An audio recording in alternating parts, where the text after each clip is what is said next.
Nicolás Carrillo, varios temas para conversar aquí en el día de hoy como concejal de Unión por la Patria, y en este caso, bueno, históricamente ha trabajado mucho con relación al tema del transporte, Sí. ha sido noticia en estos días el incremento de provincia para de alguna manera suplir parte de lo que Nación no aporta para el transporte en materia de subsidios.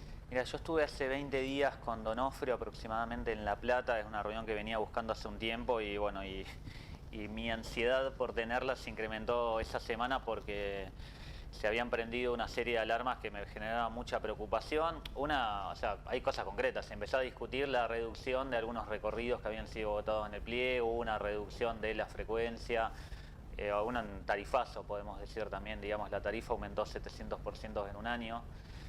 Y acá quiero decir algo, muchas veces cuando se habla de precios relativos se hacen apreciaciones a veces o injustas o interesadas diciendo, bueno, el colectivo es barato porque un alfajor sale más. Pero la verdad que si uno lo compara con el salario, con el poder adquisitivo del salario, hace un año aproximadamente un salario mínimo municipal podía comprar 500 boletos y ahora 280, 290 boletos. O sea, genera un perjuicio a los ingresos de las personas que se mueven en colectivo. Y la última fue que empezó a haber un run de que nos iban a pagar los aguinaldos. Digamos, ahí la UTA tiene una fuerza laboral aproximadamente de 140 empleados y la verdad que eso, todo ese cúmulo de informaciones me generaba mucha preocupación. Tuve la oportunidad de tener una reunión con el ministro, ahí él me adelantó que había una resolución en marcha que él estaba gestionando con el ministro de Economía de la provincia para duplicar el fondo o los aportes que hace la provincia en Tandil, que son de 60 millones hasta el mes pasado, y van a aumentar a 140 con retroactivo a mayo. La verdad que fue una muy buena noticia en el momento, digamos, porque digamos, en función de todas estas alarmas que se venían prendiendo, se lo comuniqué rápidamente a los trabajadores de la UTA, digamos, que todavía la resolución no estaba firmada, pero que había una voluntad política de avanzar a ese sentido. Y me parece que trae alivio por lo menos y que también nos trae responsabilidades, digamos, hay dinero público que está siendo volcado a las empresas de Tandil y creo que hay que hacer una especie de borrón y cuenta nueva, de volver a hacer un nuevo estudio de costos a nivel municipal, a ver cómo queda nivelada la tarifa y discutir obviamente tanto los recorridos como las frecuencias, digamos, ¿no? Porque bueno, ahora estaba en duda, pero bueno, ahora me imagino que este apoyo de la provincia va a poder que volvamos a discutir un poco las condiciones del servicio. Nicolás, ¿de cuánto es el subsidio de Nación que ahora no está viniendo? Digo, ¿llega a reemplazar esto o todavía falta? Mira, ahí un poco para hacer un poco de historia, después de la devaluación del 2001, algunas de las medidas compensatorias por la devaluación y por el ajuste que se implicó fueron al transporte público. Para eso, parte de la ley del impuesto a los combustibles, un porcentaje se transfiere a las empresas de transporte público del país y se hicieron convenios con todas las provincias, una obviamente la provincia de Buenos Aires, y el compromiso era que por cada peso que ponía la Nación, un peso ponía la provincia. Entonces el año pasado, entre Nación y provincia, estaban poniendo hasta el mes de diciembre 120 millones de pesos, 60 y 60 aproximadamente, pesos más, pesos menos, ¿sí? Ahora se vuelve un poco a la situación del año pasado, si se quiere, que es 140 millones de pesos, que es aproximadamente lo que deberían poner entre los dos estamentos. Obviamente la dificultad radica en que el combustible aumentó de 200 y pico de pesos a casi 1000, y gran parte de ese aumento es el impuesto a los combustibles. Digamos, el Estado Nacional recauda ese dinero, pero no lo devuelve tal cual lo dice la ley en función de fondo compensador al transporte público.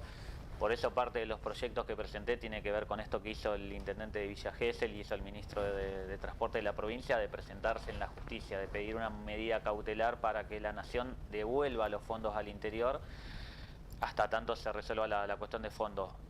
Esos fondos fueron suspendidos primero por una medida, digamos, mediante un comunicado en redes sociales, digamos, sin ninguna medida administrativa, y recién en el mes de abril se hizo un DNU, un decreto de necesidad y urgencia, suspendiendo esa ley. Y bueno, muchos juristas y la gente de legales del Ministerio de Villa Gesell dicen que es ilegal suspender, digamos, un artículo del presupuesto que afecta a fondos mediante un decreto de necesidad y urgencia, porque no había ni necesidad ni urgencia de eliminarlos y está afectando a la población, ¿no? La tarifa en el interior de la provincia de Buenos Aires está aproximadamente entre 800 pesos y 1000 pesos, digamos, en todos lados, y tiene que ver un poco con esta quita de financiamiento. La aparición de estos nuevos aportes de provincia o de este incremento que hace la provincia, ¿qué impacto puede llegar a tener en la tarifa? ¿Es ilógico suponer que haya que actualizar menos cuando se tenga que actualizar, o esto viene a compensar algo del déficit que tenían las empresas? Nosotros tenemos una discusión hace mucho con la municipalidad, que bueno, esperemos hablarlo esta semana de vuelta, sobre los estudios de costos, digamos, ¿no? Se hizo uno este año solamente, el área de economía lo hizo muy bien, la verdad, digamos, de Bisetti y de Raúl Moyano, y lo que pedíamos que se continúe ese estudio, y justamente se discontinuó, digamos, no pudimos hacer una evaluación mes a mes de la evolución de la tarifa y de los costos de las empresas.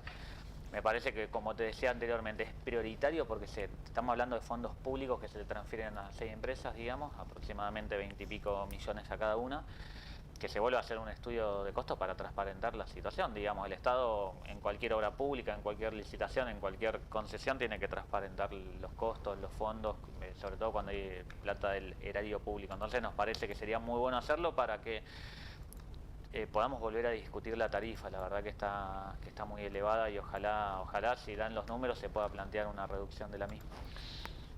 Iba a decir iluso. No ha pasado Iluso. nunca, es la verdad, pero es una demanda de la gente, digamos, ¿no? Que la tarifa hoy es muy cara, digamos, lo que se toma en el colectivo todos los días, tienen varios viajes, es un costo importante. Sí, claro. La duda que me queda, ¿con qué fundamento técnico entonces está el Consejo Deliberante legislando, o por lo menos fijando tarifas, si no tienen cuadros de costos actualizados? ¿No será momento de pensar en comenzar a profesionalizar un poco el Consejo? Digo, en buscar asesores profesionales que estén integrados al Consejo. Estoy totalmente de acuerdo, y yo lo vengo pidiendo en nuestro bloque también, digamos, por eso también el bloque de Manazoni ha presentado muchos proyectos, ordenanzas para establecer estudio de costos permanente, lo hemos exigido, y esperemos, ahora más que nunca se tiene que dar ese escenario, digamos, ¿no? Porque hay una situación económica muy delicada, la gente vive el día a día, vive con muchas dificultades, y me parece que hay que ser muy responsable y, como decís vos, centralmente muy profesionales, digamos, en la definición de cada uno de los números, porque a nadie le sobra nada en esta etapa, y me parece que es momento, y además es un momento que está bien que todos estemos bajo la lupa y que las empresas estén bajo la lupa de la población, y me parece que es necesario que la parte ejecutiva haga el estudio para que podamos rediscutir la tarifa. ¿Pudieron, Nicolás, estamos hablando con el concejal Nicolás Carrillo, ¿pudieron después de esta noticia de provincia charlar con gente de la Cámara de Transporte, o no han tenido encuentros? No, ¿Formal o informalmente? Fue inminente, yo estoy ahí a la espera de la resolución formal, digamos, hubo un anuncio del Ministerio, entendemos que ayer en el boletín no estaba, hoy todavía no está, digamos. También para charlar con la parte ejecutiva del municipio con respecto a esto, al estudio de costos, digamos, me parece que es una obligación y es inminente que se haga lo antes posible para tener elementos para los meses venideros. Ahora hay una fórmula que se votó en enero, que por 6 meses, que hay un aumento mensual, digamos, por IPC, que ahora lleva la tarifa 8.70, digamos. Así que me parece que es momento de barajar y dar de vuelta al respecto, porque digo, las alarmas que yo decía hace 20 días se estaba discutiendo hasta recortar muchos recorridos, recortar frecuencia, recortar un montón de cuestiones, y ahora me parece que cambia el escenario. Bien. ¿Por qué el estudio de costos lo tiene que hacer el Ejecutivo cuando es el Consejo Deliberante, el deliberativo, quien fija la tarifa? Hoy en realidad lo tiene que hacer la parte ejecutiva, porque es quien tiene la estructura. El Consejo no tiene estructura, no tenemos asesores, no tenemos ¿No sería momento de que tenga ese tipo de estructura el Consejo? Ojalá que lo tengan. Habría que decirle a Frosli que nos ayude y pueda contratar profesionales para que lo podamos hacer. Digamos, el presupuesto del Consejo depende del presidente, y ojalá yo creo que, a comparación de otras ciudades, al menos el Consejo Deliberante de nuestra ciudad tiene una estructura muy chica, digamos. Me parece que hoy tratamos de suplir con la parte del Ejecutivo, pero sería bueno que tengamos independencia para poder hacer este tipo de estudios. Sí, es todo un tema, digamos. Sobre todo después, a ver, no estabas vos como concejal, pero te acordás que hubo bastantes problemas en cuanto a la medición de los costos. Se encargó a un organismo, a otro, eso trajo bastante dificultades. Y siempre la Cámara de Transporte nos dice a nosotros, por lo menos, que los números que ellos sacan están por debajo de los estudios que se hacen desde el ámbito oficial. Eso es un argumento que siempre desde la Cámara de Transporte se tiene. Dice, al final, Albanese, con el que charlamos siempre, ¿no? Al final los números nuestros están por debajo de lo que ellos sacan. Entonces, ¿vieron que teníamos razón? Sí, igualmente no corresponde que digamos, quienes tenemos que legislar lo hagamos con un estudio de la parte interesada, digamos, ¿no? No, O sea, está claro. Sí. Si me pongo el mismo ejemplo, vos llamás a una licitación como Estado para hacer una cuadra de pavimento y no es la empresa la que te va a decir el costo, las redeterminaciones, o sea, el Estado en un pliego determina los precios, los costos, las redeterminaciones y demás, porque es la forma transparente de ejecutar el gasto público, y en este caso lo mismo. Mira, pasa algo en Necochea que me parece que es lo peor que nos puede llegar a pasar en una ciudad, que es delegarle a la empresa la tarifa. Es decir, la empresa define el precio. Es un servicio hoy por ley orgánica que le corresponde a los municipios, quien tiene la potestad de definir la tarifa en función del interés general, digamos, no es un servicio privado. Claro, es la delegación, la famosa discusión con el gobierno nacional en muchos casos, ¿no? Es la delegación del poder del Estado en un privado. Sí, que además es un privado que da un servicio público, digamos. Sí, un privado interesado. El Estado te da el monopolio de un servicio público a una empresa privada, digamos, que con un objetivo y un fin social que es la movilidad urbana, la movilidad de las personas, mover la fuerza laboral y educativa, y es el Estado el que tiene que poner esa tarifa. Obviamente garantizando la rentabilidad empresaria, digamos, si las empresas van a la quiebra no pierde sentido el servicio, ¿no? Pero es el Estado quien debe regir obviamente la tarifa.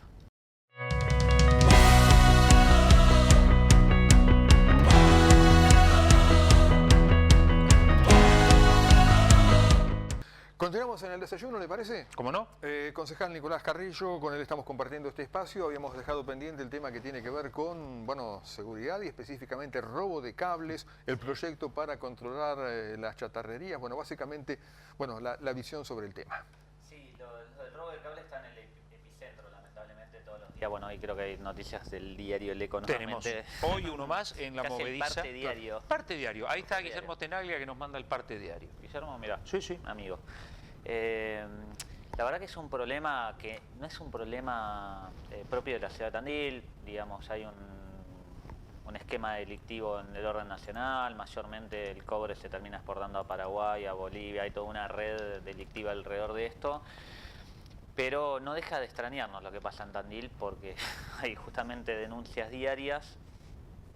Y es raro que, digamos, la usina, que es mayoritariamente municipal, digamos, con toda justicia sale diariamente a denunciar, y el municipio tiene un área de protección ciudadana, tiene presupuesto, cobra una tasa, tiene cámara de seguridad, y que no le podamos encontrar, no podemos seguir el hilo de la cuestión, nos sorprende mucho. Hay una ley provincial que le da a los comisarios de las jurisdicciones el control de las chatarrerías, digamos. Obviamente es un delito de mucha complejidad porque yo hago una similitud con el narcomenudeo que como que tiene mucha capilaridad, digamos. Hay muchos chicos aparentemente en el robo de los cables que lo hacen, digamos, que ponen en riesgo su vida y lo hacen por muy poco dinero. Se supone que hay otros que reducen esos cables, es decir, que como que le sacan la vaina, sacan el plástico al cable, y después hay una mediación ahí que ese cable lo comercializa o se lo saca de la ciudad de Tandil, sin tratar de generar ninguna estigma, ni señalar, ni intentar generar suspicacias. Lo que presenté fue una ordenanza para que el municipio, también a través de su área de protección ciudadana, porque el municipio es quien otorga las habilitaciones a las actividades comerciales, a las actividades empresarias, a toda la actividad económica, que a todas las empresas, que justamente como se la conoce popularmente como chatarrerías o a desarmaderos o a comercios que se dediquen a este tipo de actividad, que están registrados, que son aproximadamente 10 en la ciudad de Tandil, que se haga un registro de las mismas y que haya un libro diario de quienes le venden este tipo de metales no ferrosos, para hacer un seguimiento, poder tener un análisis de la cadena de comercialización de los mismos, porque a veces a esas actividades les llega ya el cobre, digamos, en bruto, si se quiere. Sí, qué difícil eso de poder comprobar que lo que está escrito en un libro corresponde a ese metal y no a ese otro. No, sí, pero nos parece que hay que seguir el hilo de la cuestión. Hoy, mira, el municipio es particularmente damnificado, digamos, ya la usina habla de una pérdida de 200 millones de pesos, la mitad de eso lo va a tener que reponer el municipio con dinero público, digamos, dinero de todos los ciudadanos, de lo que pagamos todas las tasas, y me parece que hay Perdón, y el otro 50% a la usina, de la cual también el municipio es el 50%, es decir, que más o menos el 75% lo pagamos entre todos. Exactamente. Bueno, lo que nos parece que hay que controlar más la cuestión, hay que seguirle más el hilo al robo de cables, porque si hay robo de cables primario, hasta que un chico vaya y corta un cable es porque alguien lo está comprando, digamos.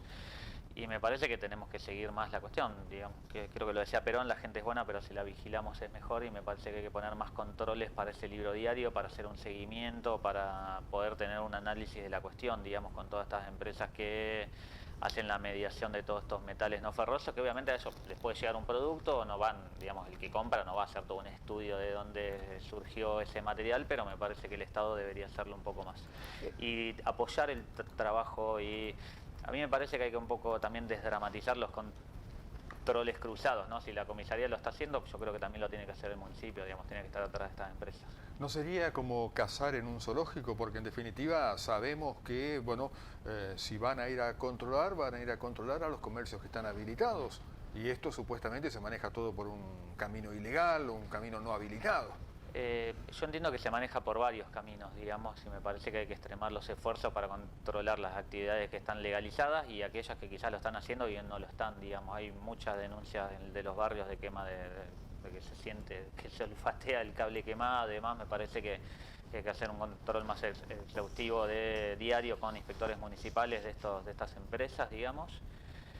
Que vuelvo a decir, no estoy generando una suspicacia que sean parte de una cadena delictiva, sí, pero que les pueda llegar material, digamos, en su actividad diaria de todos los materiales que les llegan, y creo que hay que inspeccionarlas y seguirles el paso para tratar de cortar esta situación diaria que vivimos de robo de cables, que afecta a las viviendas, digamos, que se les corta el cable, afecta al erario público, y también, digamos, no está mal recordar que estos 2 años ya, o año y medio, fallecieron 2 personas, digamos, ¿no? Una, un chico joven, la verdad que no seguí el caso, pero fue lamentable, y otra persona que recibió un disparo, digamos, mientras estaba cortando un cable. Me parece que hay que generar todas las condiciones para frenar todo lo que se pueda este delito. Sí.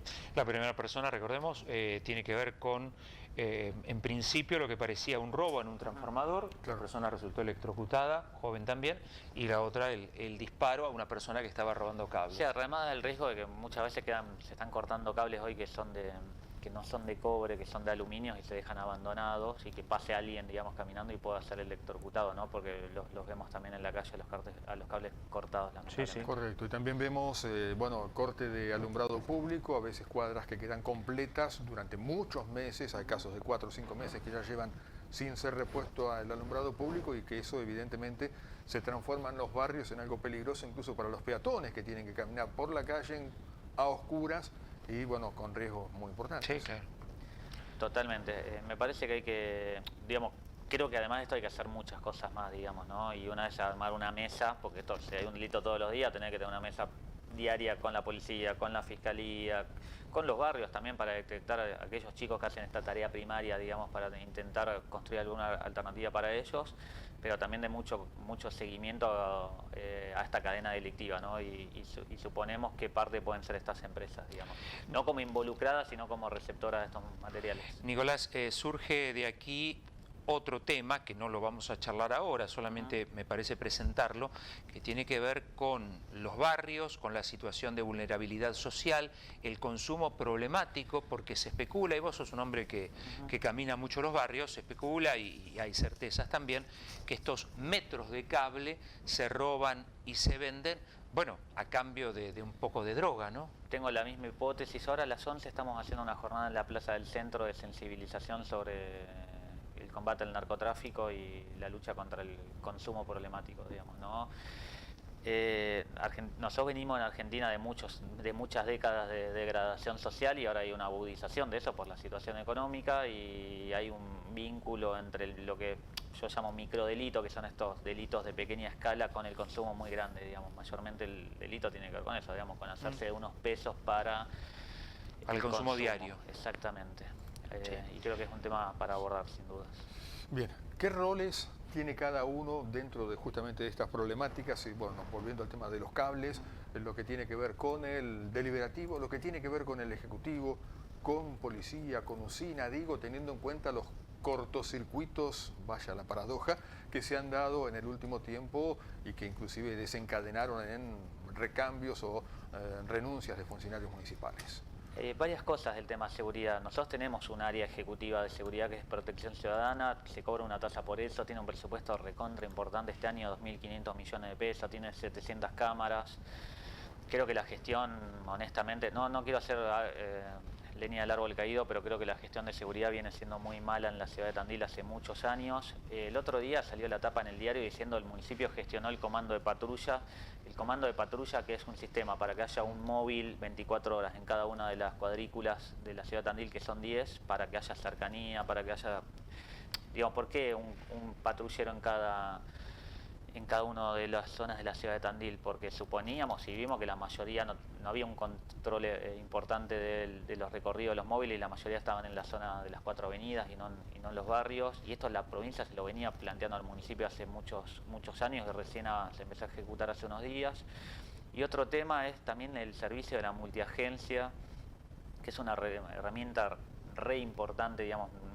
Ahí creo que queda poco tiempo para explicarla, pero es un sistema tecnológico que tiene la provincia de Buenos Aires y todavía el municipio no lo incorporó, que es una especie de mapa con el GPS de los recorridos de todos los móviles para ver cuántos kilómetros hace, cuánto combustible usan, para ver lo que tarda en llegar cuando se denuncia un delito, de poder construir un mapa del delito efectivo a través de todas esas denuncias. Perdón, ¿qué es que el municipio no lo incorporó?